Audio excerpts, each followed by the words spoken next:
I'd like to begin by saying that naturally the biggest issue nowadays is the Lok Sabha election, nothing else. And what will you talk about, right? Cricket.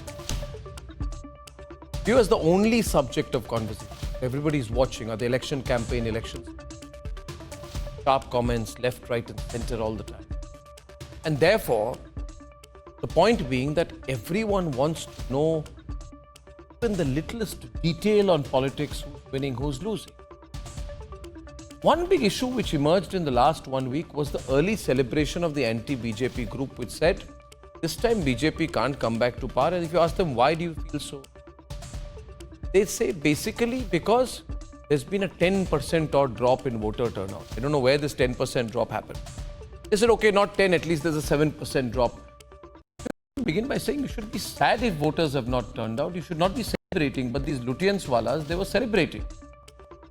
We are so happy people didn't turn up to vote. This proves that the BJP has not got a wave. There is no motive.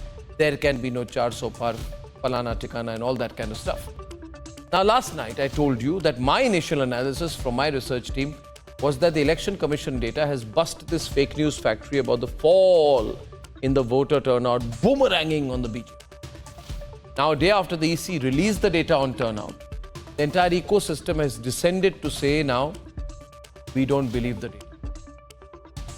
First they said, we are so happy people didn't turn out to vote. Now they are saying when they know that people have turned out to vote, they said we can't believe that people have turned out to vote. Mamata Banerjee says she is alarmed at the spike. Armchair so-called psephologists say they are flabbergasted. How come people of India have turned out to vote? In some totality, the entire ecosystem that doubted the EVM is now doubting the turnout data. It's all to a plan, ladies and gentlemen, it's all to a plan. A plan, in my view, try and somehow rationalize, justify and explain the imminent. My takeaways from the crunching of the data are sixfold. One, there is no dramatic fall of the voter turnout. Given the trend in the first two phases, it is within 2% of the 2019 number. Point number two, that even if you compare phase 1 in 2019 to phase 1 in 2024, the difference is just about 3%. Where is the sharp decline?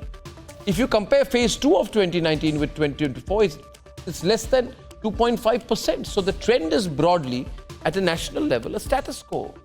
No big flutter.